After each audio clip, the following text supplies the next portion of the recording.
السلام عليكم. دلوقتي هنشرح جزء مهم قوي في المنهج الجديد بتاع جريد 1 الترم الاول والترم التاني. الجزئية اللي هي بيبقى فيها more than او less than هي عبارة عن 3 اشكال. المسألة بتيجي ب3 اشكال مختلفة. اول شكل ان الرقمين يكون بينهم more than او الرقمين يكون بينهم less than، وفي الحالة دي بقول للطفل لو انا عندي two number بينهم more than فانا بعمل بلس، ولو عندي two number بينهم less than فأنا بعمل minus. يعني مثلا أنت بتقرأ المسألة نقط is 2 more than 40، ففي الحالة دي أنا عندي رقمين بينهم more than يبقى أعمل بلس 40 بلس 2 تبقى 42.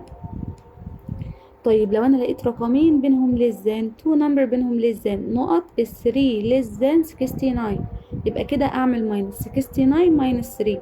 طب أحلها إزاي؟ مش هعمل كاونت اون من الصغنن للكبير لان المسافه هتبقى بعيده قوي، فانا هعمل كاونت باك، هرجع بظهر 3 before 69 68 67 66. وده اول شكل، رقمين بينهم مورزان او رقمين بينهم لزان.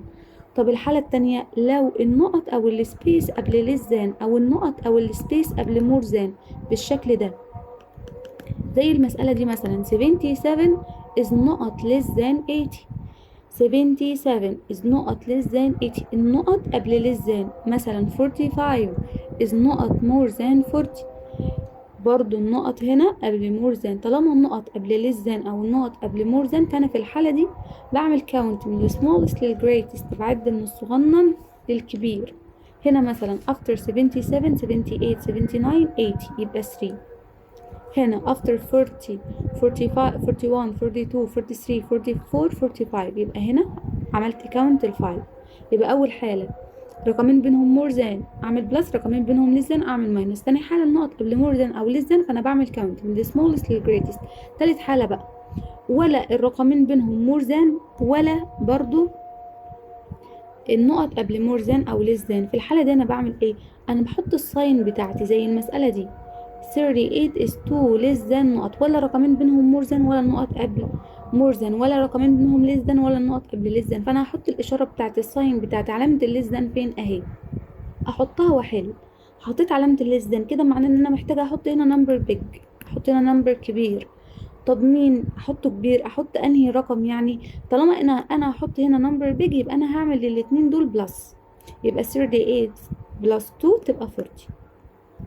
مسألة مثلا تانية زي دي ولا رقمين بينهم مور ذان ولا نقط قبل مور ذان، فانا مضطرة هنا الحالة التالتة ان انا بحط العلامة بتاعتي واحل. العلامة بتاعت المور ذان اهي، يبقى انا محتاجة احط هنا نمبر صغير. طالما هحط نمبر صغير يبقى اعمل ماينس للرقمين، 62 ماينس 2 تبقى 60. باختصار تاني يبقى انا معايا 3 اشكال، رقمين بينهم مور ذان بلس، رقمين بينهم ليس ذان ماينس. لو النقط قبل مور ذان او النقط قبل ليس ذان بعمل كاونت من السمولست للجريتست.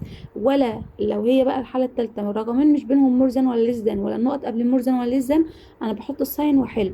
شوفوا الساين بتبص فين، لو هحط نمبر كبير يبقى هعمل بلس، لو هحط نمبر صغير يبقى هعمل ماينس.